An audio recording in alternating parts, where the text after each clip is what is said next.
Lesson 28, close reader, page 130. We are reading Cinderella.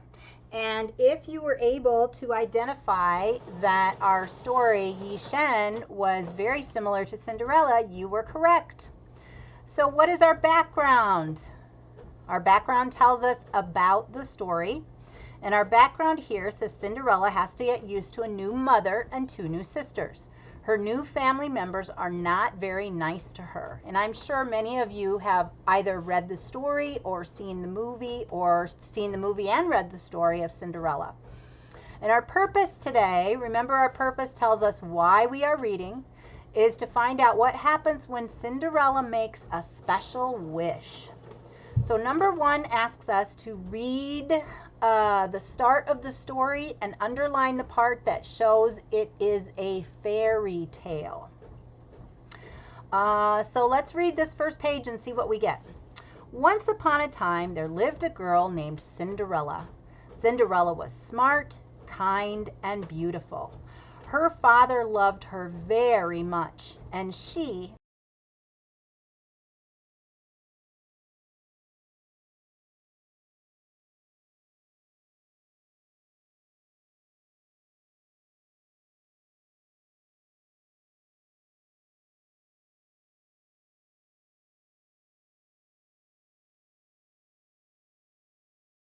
loved him. And how do we know that this particular story is a fairy tale?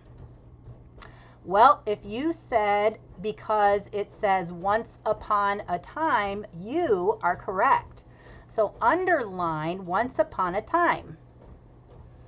Page 131. Number 2 asks us to underline the details that show that Cinderella had to work hard. Cinderella had to do all of the chores. She mopped the floors and washed all of the dirty dishes. She dusted, scrubbed, and polished every single thing in the house. One day, Cinderella's family received an invitation to a ball. The prince was having a dance and inviting all of the young women in the kingdom. So number 2 asks us to underline the details that show that Cinderella had to work hard. I think that one's pretty easy to find because if we go back to our first paragraph right here, it said Cinderella had to do all of the chores. She mopped the floors, washed the dishes, dusted, scrubbed, and polished every single thing in the house. So those are our details right there. She mopped the floors and washed all of the dirty dishes. She dusted, scrubbed, and polished every single thing in the house. So those should all be underlined, and those are our details. Number 3 asks us to reread our first 2 pages and find out what details let you know that Cinderella's stepmother and stepsisters do not love her. Okay? So I will reread 130, 131. You follow along and listen for details that tell you why Cinderella's stepmother and stepsisters, or that give you clues as to the fact they do not love her. Once upon a time, there lived a girl named Cinderella. Cinderella was smart, kind, and beautiful. Her father loved her very much, and she loved him. Cinderella had a stepmother and 2 stepsisters too. They did not love Cinderella. They were jealous of her and were never kind. Cinderella had to do all of the chores. She mopped the floors and washed all of the dirty dishes. She dusted, scrubbed, and polished every single thing in the house. One day, Cinderella's family received an invitation to a ball. The prince was having a dance and inviting all of the young women in the kingdom. So what details let you know that Cinderella's stepmother and stepsisters don't love her? Well, I think first of all, if we go back and look at our first part of our sentence here, or first part of our page here, it says that they did not love Cinderella, right? It says right there that they did not love Cinderella.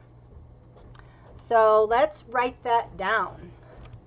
Oops. Is that going to let me do that? I don't know if it's going to let me do this. It might not let me do this. Okay, so the first thing you want to write is that Cinderella's stepmother and stepsisters did not love Cinderella, because that tells us they did not love her, right?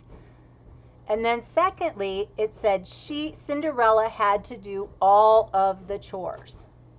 So your two sentences for details should be, they didn't love Cinderella, they were jealous, and they were never kind, right? It says they did not love Cinderella, they were jealous of her and were never kind, and she had to do all of the chores.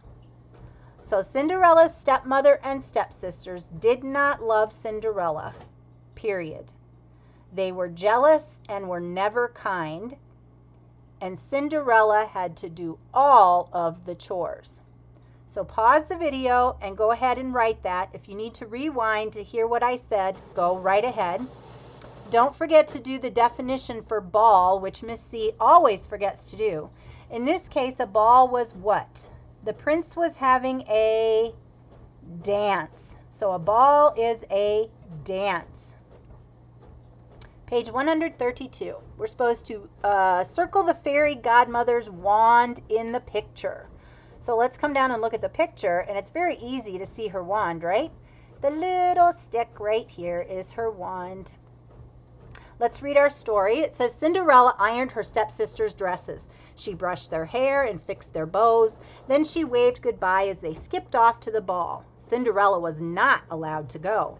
After everyone left the house, Cinderella sat alone by the fireplace and cried. Tears streamed down her beautiful face. Oh, how I wish that I could go to the ball, Cinderella sobbed.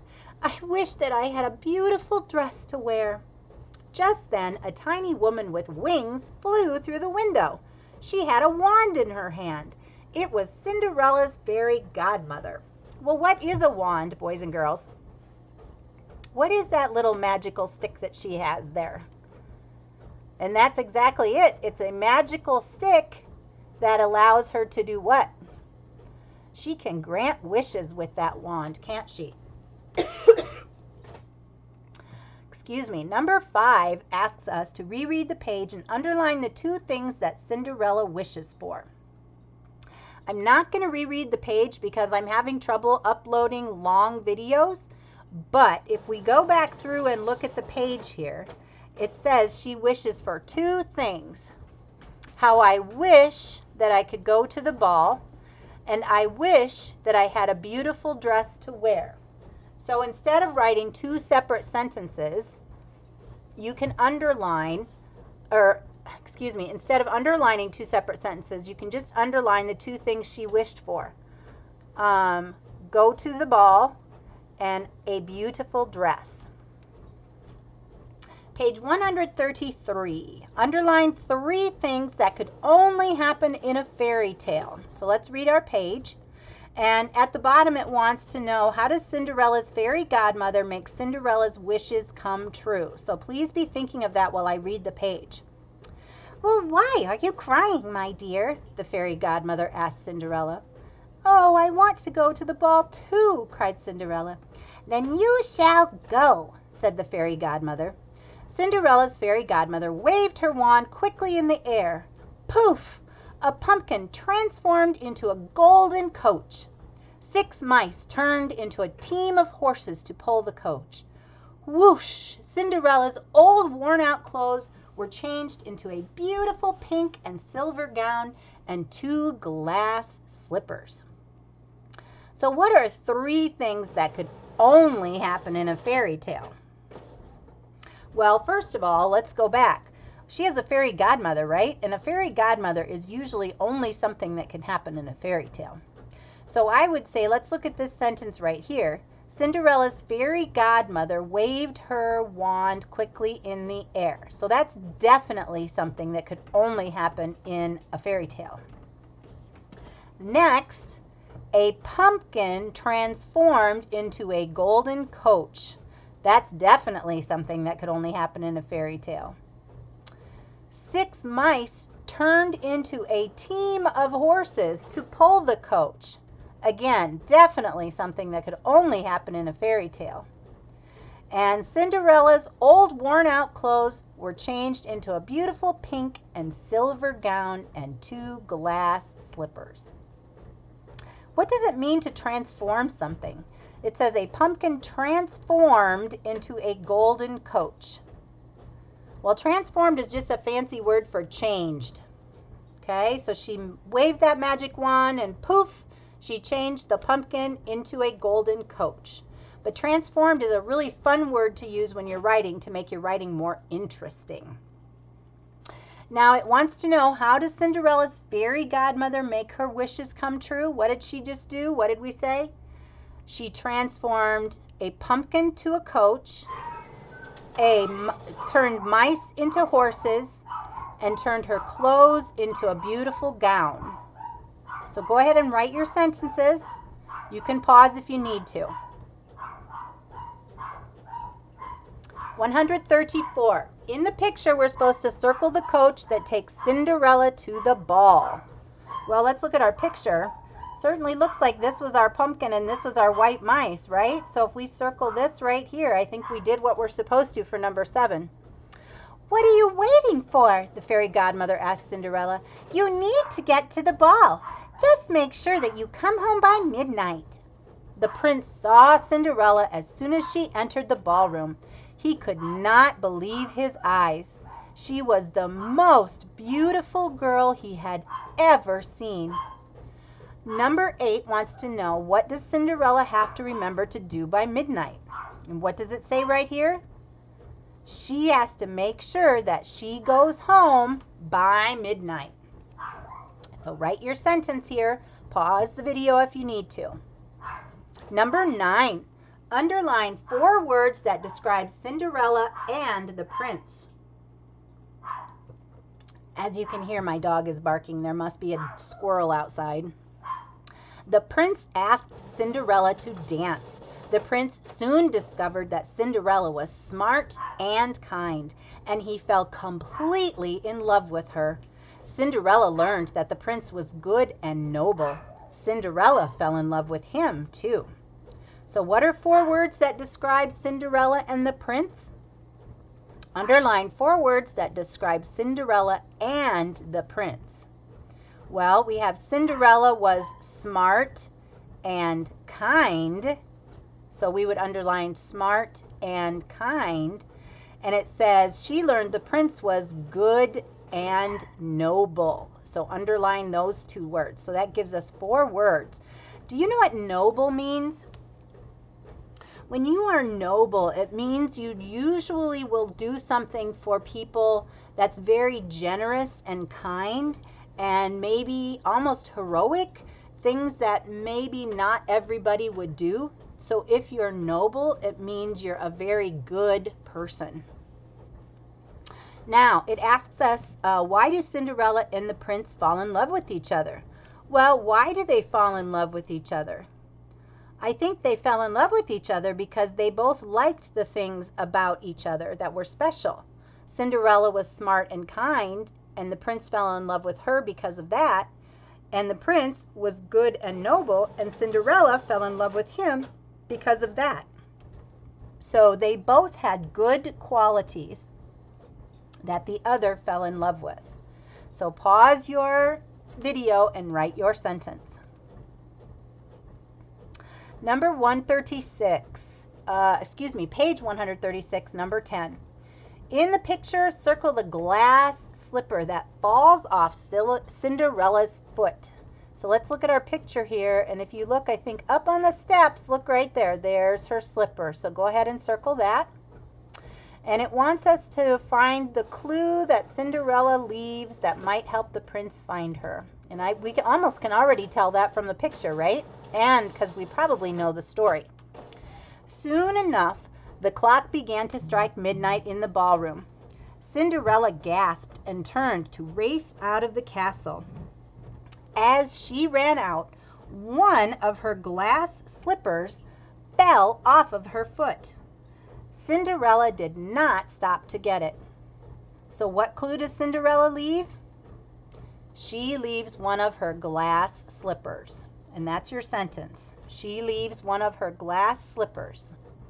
Pause the video and write your sentence. Page 137, we're supposed to underline a sentence that tells what the prince vows to do. The prince rushed after Cinderella, but he couldn't catch her. He picked up the glass slipper and sighed. It belonged on the foot of the girl he loved. He vowed to find Cinderella and marry her. The prince was true to his word. With the glass slipper in hand, he knocked on every door in the kingdom. He was looking for the girl whose foot would fit into the slipper. So what did he vow to do? If we go back up here, it says he vowed to find Cinderella and marry her. So underline that sentence. And what was the prince's plan to find her? He knocked on every door in the kingdom. So down here your sentence is the prince knocked on every door in the kingdom to find the girl who belonged with the slipper. Pause the video and write your sentence. What does the word vowed mean? When you vow to do something, you promise. And what should we do with our promises? We should always keep our promises. If we can't keep them, we shouldn't make them. Page 138. We're supposed to underline the sentences that show that the stepsisters want the glass slipper to fit them. Every girl wished the slipper would fit, especially Cinderella's stepsisters. The stepsisters tugged and pulled on the slipper. They pushed with all their might, but they could not fit their big feet into the slipper. Cinderella watched her stepsisters as she stood next to the fireplace. At last, she stepped out so that the prince could see her. "May I try?" she asked shyly. The prince knelt down in front of Cinderella and held out the glass slipper. Cinderella placed her foot into the slipper, and it fit her perfectly. So what are the sentences that show the stepsister wants the glass slipper to fit them? The stepsisters want the glass slipper to fit them? Well, it says every girl wished the slipper would fit, especially Cinderella's stepsisters. So we're going to underline that. And also, the stepsisters tugged and pulled on the slipper. Underline that. And they pushed with all their might. Those tell us that they really wanted that slipper to fit, right? What does when something fits perfectly, what does it mean? It means it's just right. So number 15, how does the prince know he has found the girl he fell in love with? How does he know? Cinderella placed her foot into the slipper and it fit her perfectly. So your sentence should say, the slipper fit Cinderella perfectly. Pause the video if you need to and write your sentence. Number 16, underline a sentence that tells how everything turns out in the end. However, the prince did not need to see that. He looked into Cinderella's eyes and knew that she was his true love. The prince took Cinderella back to his castle, and they were married the next day.